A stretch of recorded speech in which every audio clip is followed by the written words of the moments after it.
विकास हो तो मैं गति देखूं ना।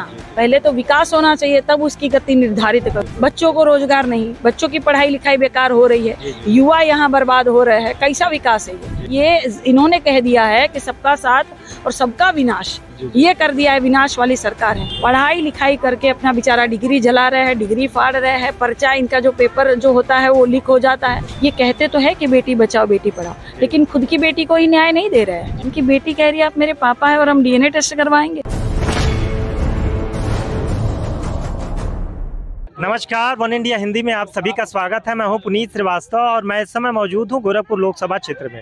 गोरखपुर लोकसभा सीट पर इंडिया गठबंधन से सपा प्रत्याशी हैं काजल निषाद, बेहद ही जुझारू प्रत्याशी हैं और वो इस समय हमारे साथ मौजूद हैं। इनसे हम जानते हैं क्या इनके मुद्दे हैं और आम जनता को लेकर ये क्या सोचती हैं। स्वागत है मैम आपका वन इंडिया हिंदी में। वन इंडिया हिंदी का मैं भी स्वागत करती हूँ, नंदन वंदन अभिनंदन करती हूँ। सभी दर्शक मित्रों को प्यार भरा नमस्कार एवं प्रणाम करती हूँ। मैम, सबसे पहला प्रश्न मेरा यही, गोरखपुर में आप विकास की गति को वर्तमान समय में कहाँ देखती हैं और क्या होना चाहिए? विकास हो तो मैं गति देखूं ना। पहले तो विकास होना चाहिए, तब उसकी गति निर्धारित करूं। विकास ही नहीं है। अगर आप देखेंगे यहाँ सबसे ज्यादा महिलाएं परेशान है, प्रताड़ित है महंगाई से, इसलिए समूह की महिलाएं बनकर बेचारी लोन उठाती है। करेंगी क्या?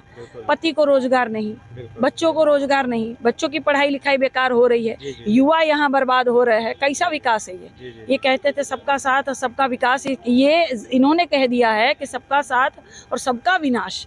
ये कर दिया है, विनाश वाली सरकार है। युवा सबसे ज्यादा यहाँ बेरोजगार है। पढ़ाई लिखाई करके अपना बेचारा डिग्री जला रहे हैं, डिग्री फाड़ रहे हैं। पर्चा इनका जो पेपर जो होता है वो लीक हो जाता है। अगर आपने देखा पुलिस भर्ती वाला पेपर लीक हो गया, नीट का पेपर लीक हो गया। महिलाएं बेचारी प्रताड़ित है, पति का कहीं रोजगार नहीं, रोजगार इनको नहीं मिल रहा। बच्चों को पढ़ाई लिखाई के बाद कहीं नौकरी नहीं। 10 साल मोदी जी की सरकार, 7 साल यहाँ योगी बाबा के सरकार, तो महिलाएं बेचारी लोन उठा लेती है समूह की महिलाएं बनकर। सहारा में पैसा जो इन्होंने भरा था, इन पर कोई ये नेता बात नहीं करते, सब पैसा डूब गया। क्या सरकार चाहे तो सब काम नहीं हो सकता?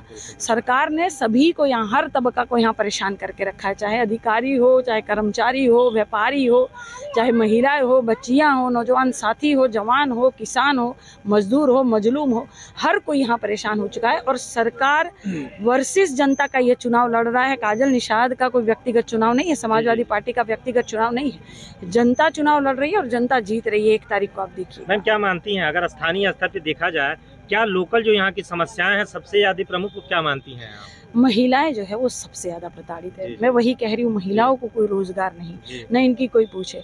ये कहते तो है कि बेटी बचाओ बेटी पढ़ाओ, लेकिन खुद की बेटी को ही न्याय नहीं दे रहे हैं। खुद की पत्नी के मंगलसूत्र का इलाज नहीं रख रहे और दूसरों के मंगलसूत्र पर बात करते हैं। उनकी पत्नी, उनकी बेटी वीडियो फोटो चैटिंग लेकर, सारी चीजें लेकर, उनके रिश्ते का सारा जो अंदरूनी मुद्दा था, जो पर्सनल मुद्दा था, वो प्रोफेशनल बनाकर जो ये समस्या जो सार्वजनिक करके बेचारी घूम रही है, ये अपनी बेटी को न्याय नहीं दे रहे। उनकी बेटी कह रही है आप मेरे पापा है और हम DNA टेस्ट करवाएंगे।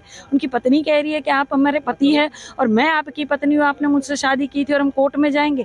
इस तरह की बातें ये लोग कर रहे हैं। जो खुद की बेटी को और पत्नी को न्याय नहीं देते हैं, वो और अन्य महिलाओं को और गरीब परिवार के महिलाओं को क्या न्याय देंगे, मुझे बताइए। जी जी, यहाँ के जो सांसद हैं रवि किशन, उनकी सक्रियता और उनकी कार्यप्रणाली के बारे में क्या कहना चाहिए? क्या उनकी सक्रियता है? वो कह रहे हैं कि गरीबों से जो है पसीने की बदबू आती है। निषाद समाज के पसीने से हमको बदबू आती है और निषाद समाज का उनको वोट चाहिए और गरीब दलित पिछड़ा समाज का उनको वोट चाहिए। कैसे वोट मिलेगा?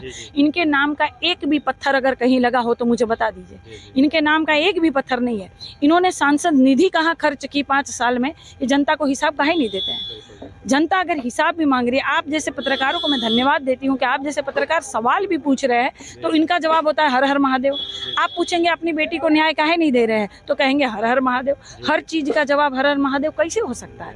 अरे वे बाहरी है, मैं यहाँ घर की हूँ, मैं लोकल हूँ, मैं यहाँ की बहुरिया हूँ। सांसद जी फिल्मों में बहुरिया बनकर नाचते हैं ना, मैं तो यहाँ की बहुरिया हूँ। वे तो जौनपुर के हैं, मैं तो भुआ पार की हूँ, गोरखपुर की हूँ।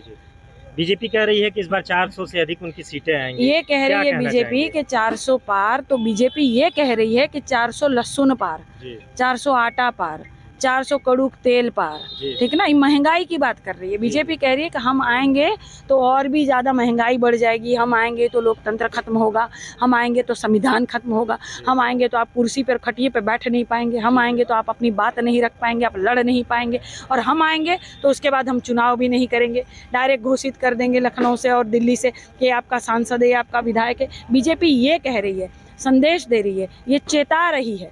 जैसे इन्होंने बेटी बचाओ बेटी पढ़ाओ कह कर नारा नहीं दिया था, चेताया था, जो महिला को ज़्यादा प्रताड़ित किया, ये नारा दे रही है, ये चेता रही है।